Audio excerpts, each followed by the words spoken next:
shirkan jiraayad oo maanta ku qabtay gudaha degmada Taleex madaxweyne ku-xigeenka Puntland General Cabdisamed Cali Shire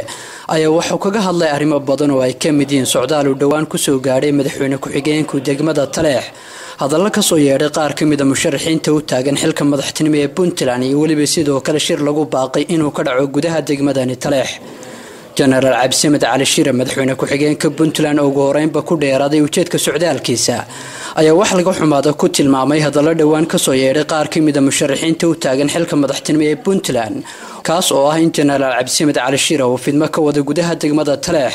waxaana uu madaxweyne ku-xigeenka ugu baaqay musharaxiintaas inay dib u milicsadaan dastuurka Puntland isla markaasna ay ka waantoobaan sida uu hadalka u dhigay hadalladaasi oo ah qarin dumis waxaa mahad Ilaahay ah haddii aanu halkan nimi inaanu raxmaad badan iyo nabadgelyo ugu nimi ujeedada socdaalkayguna waxay ahayd kormeer hawleed oo la xidhiidha booqashadii hore aan hore ugu nimi bishii August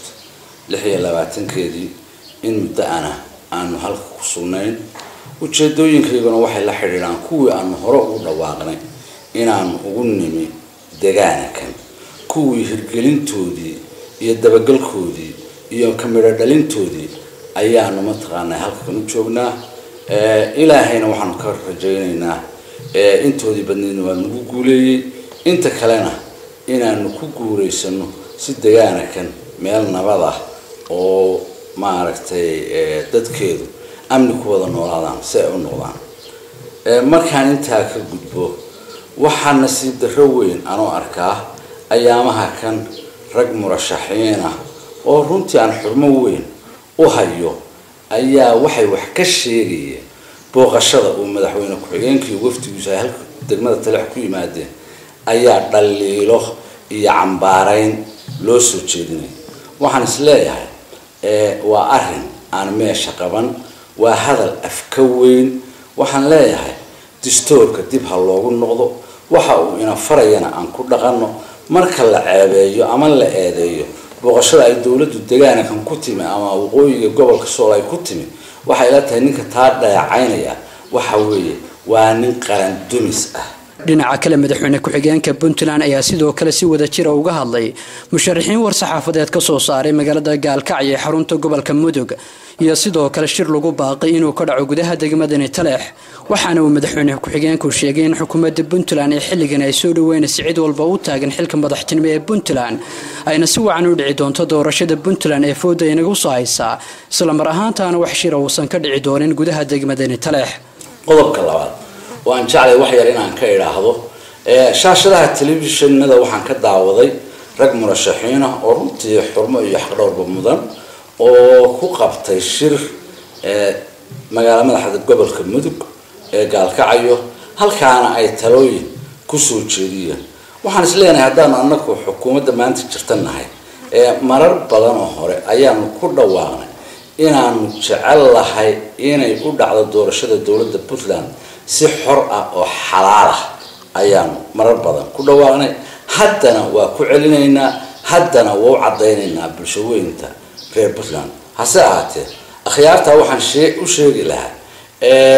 annagu haddii aanu keenno wax cusub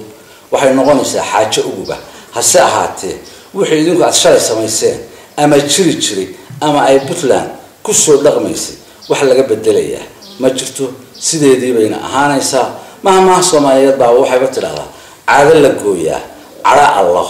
ayay leedahay taana waxaan leeyahay annagu soo dhaweynayna wixii tala bixina oo wanaag lagu helayo